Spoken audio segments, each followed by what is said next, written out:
Good afternoon, everyone. Pleasure to be here. This incredible Makom Torah that you guys are young, but Ohr Somayach really goes back many, many decades. It's been really a source of transformation for Klal Yisrael. It's so many Baalei Tshuva that now our leaders in Klal Yisrael started in this very organization, in this very yeshiva, maybe not in this incredible Beis Medrash and this beautiful building, but you're in a special place, and you have special people around you, and all I can tell you is please take full advantage of this incredible opportunity. I just maybe wanted to speak a little bit about redemption and about exile, because a very interesting question that the Rosh asks, amazing question. Now we know that Dosan Vaviram were two of the great pains in Klal Yisrael for many, many years. Dosan Vaviram, they always seem to cause trouble. And we know it started with Moshe Rabbeinu, of course, telling when they saw Moshe Rabbeinu and they knew that he had killed the Mitzri, and basically they caused all the problems for him in telling Paro, and Paro, of course, ran him out of town. He had to escape. And it never stopped till ultimately they were swallowed up with Adas Korach. But throughout history, during that time, they were a big problem. So the question is, why is it that they were able to escape Makas Choshech? Well, we know 80% of the Jewish people passed away. Why did they get out and they didn't die with the rest of them? Well, they would be considered from the 80%, not from the 20%. And the Rosh says a fantastic thing. He says, it tells us a wonderful insight about a little bit of maybe a injection in our minds, because I've been at Valley Torah High School now for a lot of years, Baruch Hashem, very exciting place, and a lot of kids, more girls than boys. We have two different schools, and I teach them both. But a lot of people are interested about the times of Mashiach. What's it going to be like? And maybe sometimes in our minds, maybe we're a little bit afraid because Mashiach, a lot of people are going to die, and where am I going to stand? Am I going to live? Am I going to die? I mean, a lot of things conjure up in people's minds when they think about Yemos HaMashiach, a little bit of a scary and nebulous type of situation. But I guess if we look at this Rosh, I think it gives a lot of chizuk. Because the Rosh says, Rabbi Isai, that the fact that Dosan Vavirim, as evil as they were, as problematic as they were not miyayesh from Gula. They did not give up hope. There was a sense in their minds that this is going to happen. And if they believed it was going to happen, there was some type of longing in their hearts that it was going to happen. There wasn't a sense of apathy, a sense of disconnection, or maybe even a sense where I don't even want this to happen. I've met people like, I'm not sure I want Mashiach, because, who knows? To interrupt my Netflix streaming and, other things that I'm doing. And maybe, I have a lot of places to go and people to meet, and, what's life going to be like? But the fact that they, with all of their problems, were not misyayesh from Geula, they somehow had this connection to the concept, we will be redeemed.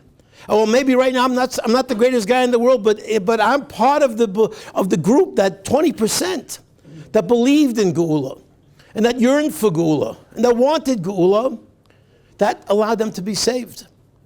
And that really puts a lot of people in terms of, I think it gives a lot of consolation and a lot of sense of comfort to a lot of people, that all you got to do is just stay positive about the fact that we absolutely need the Geula. We desperately need it, and we've needed it for a long time. 2,000 years of goals is a long time. But especially now with all the craziness around us, and certainly we know we're living with the tzaras, we have the hostages still not released, we have so many soldiers in harm's way, and we're living in a state of a lot of confusion, not just from the military safety point of view in Eretz Yisrael, but just the craziness of the world in general. And to sort of hold on to the reality of what is truth, and that's Torah. And to have that connection to HaKadosh Baruch Hu, it's so critical. The Ramban says, a famous Ramban, could be you read it or you heard about it. This is the time that people focus on the Ramban and Bo, that says the reason why we have all the mitzvot is to absolutely believe that there's HaKadosh Baruch Hu in the world.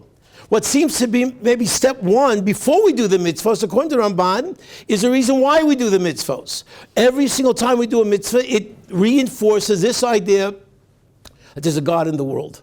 And we're believing it, we're stating it, we're testifying to it. And that belief is exactly what we need also for the belief in the Gula Shlema, that we're yearning for it, we want it. We feel what's lacking. It's an incredible chazal I want to share with you. that gives a little bit of a glimpse into when you really understand what Golus is. And Rabbi said, we are in Golus. And even though you are in Eretz Yisrael and you are in an incredible place, in Yerushalayim HaKodesh, an incredible Malkum Torah, we're still in Golus. And certainly October 7th has reminded us in very stark terms that we are still in Golus.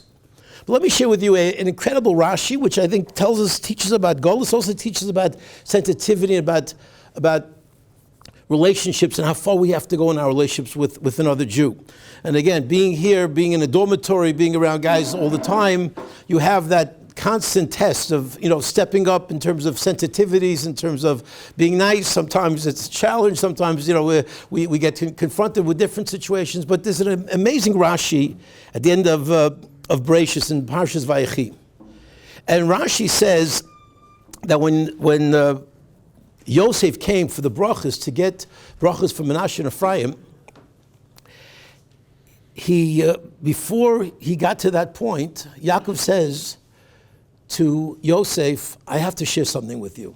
It's amazing what a dramatic moment this is, and Rashi really highlights it for us in very, very clear terms. He says, Yaakov says to Yosef, Rabbi, listen to this. I know for all these years, 17 years I've been in Mitzrayim, and for the first 17 years of your life, till you got to Mitzrayim, you've been harboring a question, maybe not fully 17, but close. I know you've had a question for many years of your life. And I'm going to tell you the answer right now. And I know you're harboring it because I know you're wondering, why in the world could I not have buried your mother, Rachel Imenu? The Akeres Habayis, the special wife that he had, that we know he loved her so much. And you're probably wondering all these years, why did I bury her on the side of the road? I couldn't bury her in a regular cemetery and give her the cover that she deserves? And you're harboring this feeling. Why? Abba, why didn't you take care of her the proper way? What, did you have something against her? Did she wrong you in some way? Can you imagine having something in your mind and having a reason for doing something, and you could clear the air, but you choose not to? He didn't do. Yaakov chose not to. And we'll see why in a moment. But incredibly, and this is not a small thing, it was very deep in Yaakov's heart, and certainly Yosef would have wanted to know all this time. And Yosef didn't deny. He didn't say, no, Tati, you're wrong. I don't have these feelings. He acknowledged it. Yaakov knew exactly what Yosef was feeling. And he says, let me tell you the reason. You're wondering why I didn't bury your mother in the proper way? Al pi adibur, Rashi says. It was based on a Kodesh Baruch Hu. Kodesh Baruch Hu told me, Rachel Imenu needs to be exactly where I tell you to put her. And she needs to be on the side of that road, because there will come a time when the Jewish people go into exile, hundreds of years from now. But Nebuchadnezzar is going to run us out of Yerushalayim HaKodesh and out of Eretz Yisrael. And we're going to need Rachel on the side of that road, because Rachel is going to be Mavaka al Baneha. Rachel Mavaka al Baneha, she's going to be crying for the Jewish people and making sure that while we go into Golus, it's Golus we're going into, and it's going to be Gula we're going back to.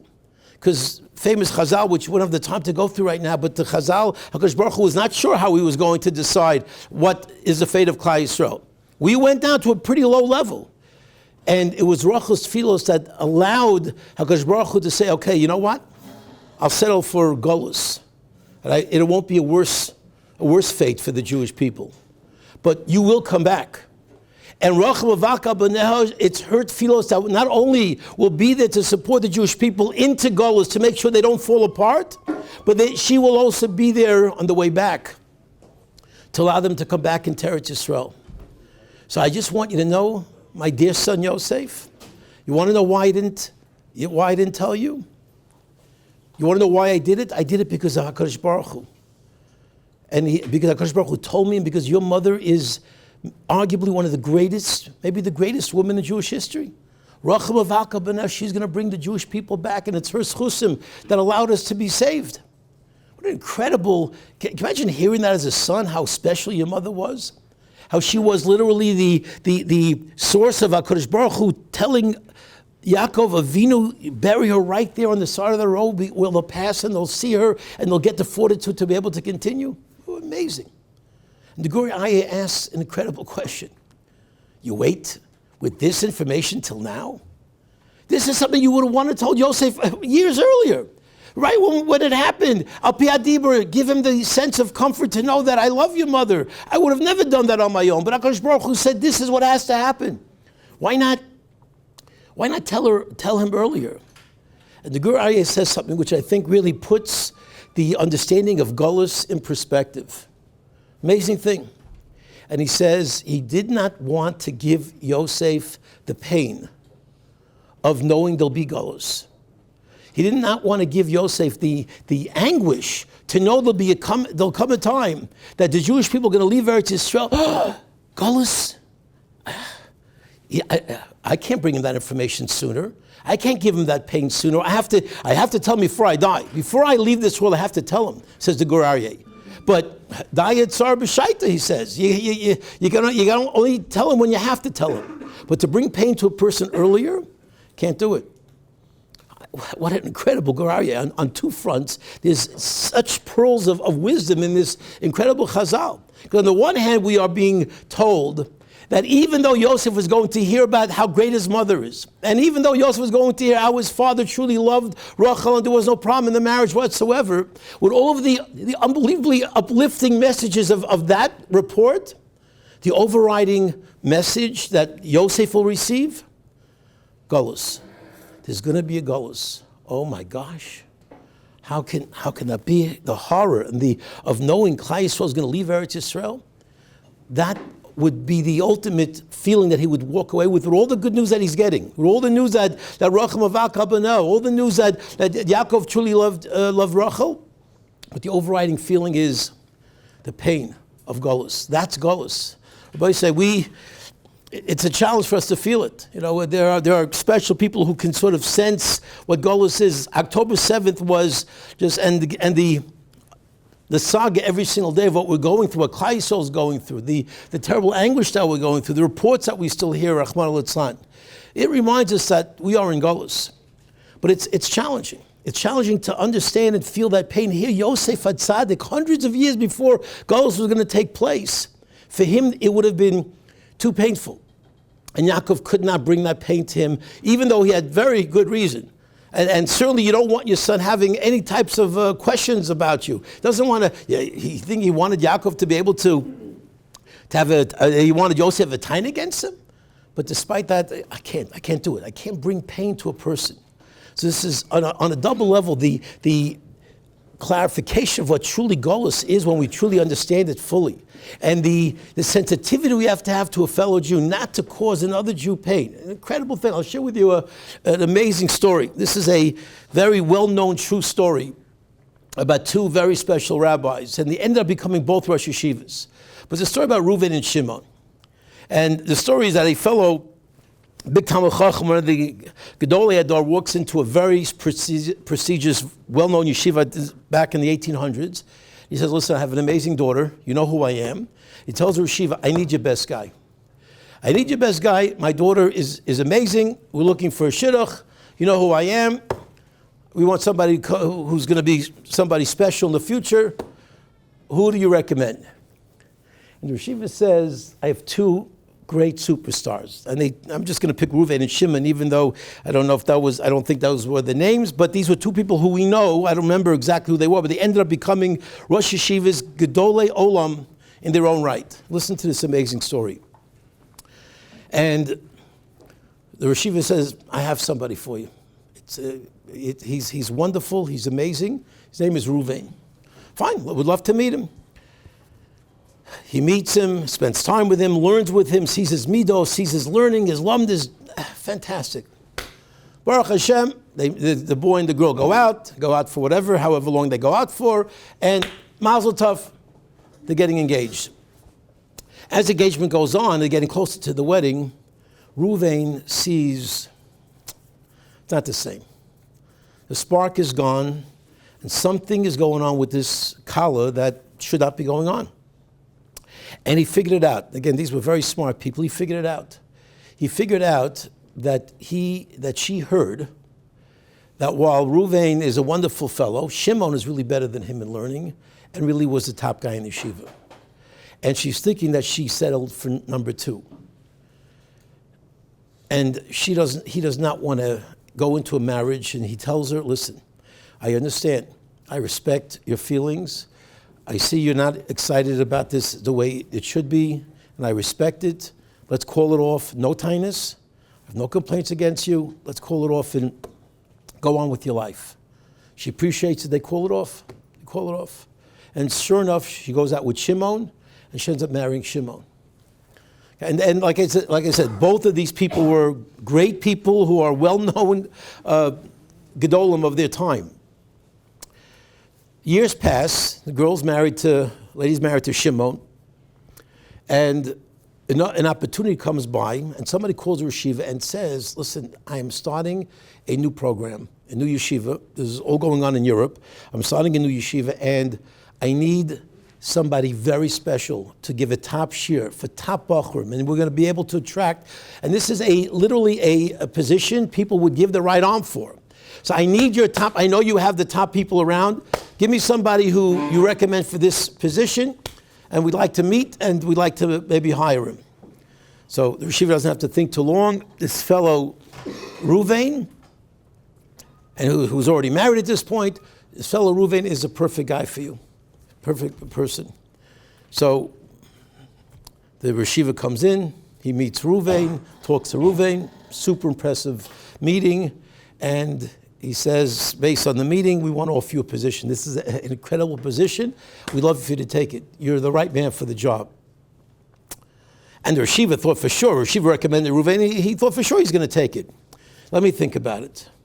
He thought about it, Rabbi Isai. He said, I can't take the position. Very disappointed. Okay, they moved on. They found somebody else. The yeshiva calls Ruvain in. He says, Ruvain, I understand. Who wouldn't want this position? You're going to have a top shiur, and you have a position where they're going to pay you decently, very nicely, and you're going to be set up, and you're going to be involved in lumdus. This is what you're yearning for. Something like this, anybody would die for. Why'd you turn it down? And his answer, as I said, is very well documented. His answer was, I can't do it. That girl, who I was engaged to, who's now married very happily to Shimon, if she hears that I took this position, it's going to conjure up thoughts in her mind. This is a top position that's available probably in all of Europe. And if she hears that I took that position, she's going to think to herself, I made a mistake. What did I do? I can't put her in that position. It's not fair to her, for her to feel that way. It's not fair to her husband. I can't do that. And he turned down the position. Now, I know this is hard to sort of internalize story from the point of view, like who in the world would think in these terms? Who would be strong enough? And who would even care after all? I mean, you're the one who broke it off. You're the one who, but you know what? It is what it is. What happened, happened. And for this individual to sort of teach us, and again, he became an Adam God. They both became great, great people. But for him to teach us that when it comes to hurting another Jew, how far we have to go, how far Yaakov went. He harbored, and can you imagine having this in your heart? You want to share with your son exactly why it is that you didn't bury your dear wife and Yosef's mother in the right place, and you want to share it because you want to clear the air, but I couldn't do it because I'm going to cause pain to my son earlier than I have to. These are incredible concepts and levels to at least aspire to, Rabbi Isai. So while we're maybe not there, that's a very high level, but every single day there are opportunities in terms of whatever it might be, the dormitory situation, the sleep, and whatever else, and sometimes the food, or whatever, all the different challenges where we can be mevater, and we can sort of let things go and sort of not be territorial and not feel, it's coming to me, and I matter the most. When HaKadosh Baruch Hu sees that we don't matter the most, but the person next to us truly matters, where we extend ourselves and go out of our way for somebody else. Because Baruch Hu sees that is so huge. That is what Klal Yisrael needs. We need that achdus. We need that sensitivity. We need that benom l'chaveroi, because that's what the Chavetz Chaim says. We're in this mess. We're in this golus for 2,000 years because of the problems of benom l'chaveroi. The way to rectify it is, again, to bring back the sensitivities, the avas chinam instead of Rachman al-San, the sinas chinam. So It's an important chazal. The Chofetz Chaim lived with the recognition that we are in Golus. He anticipated every single day of his life. Famous story about the tumult outside of his house one day, and he ran. When he heard the tumult, it was very unusual. And he heard noise and a lot of excitement, and he ran to his closet because he had a special Mashiach suit and a special little Mashiach briefcase that he kept in his closet, waiting for the moment. And he ran to get it because he thought that was it. I joke, I don't know, I'm just possibly anticipating that, I don't know, are we going to get a text when Mashiach finally comes? Stulberger, you're on El Al flight 227, be at LAX, and then, I'm busy, or, what? Or, it's probably a prankster. Well, if Chofetz Chaim heard noise, he jumped right to that conclusion that it's Mashiach. That's what we have to do. Again, these are hard levels to reach, but at least we have to think in those terms, that this is real. The Geula is real. We have to be in this category. We have to take a little bit of not Chas V'Shalom, the other actions of Dasan V'Aviram, but not to Hayish from Geula, to sort of get into that camp of saying, I want it, I yearn for it, I think about it. We say brachas every single day about it. So Bez Hashem, you're in a place where you can sense the spirituality. It's palpable in this incredible Malkum Torah. You have such great Rabbi, you have such opportunities to grow. Together with that growth, if we can learn from this Gur Aryeh to have the sensitivities that we need to have in these very critical, challenging times, and we certainly feel to yearn for that redemption, to recognize the pain of what Golus really represents. And Bez Hashem, in the schus of your learning and the schus of your growth, together with all of Klal Yisrael, we should be zocheh to only simchas in the future, and be zocheh to be as Mashiach Mehev Yameinu.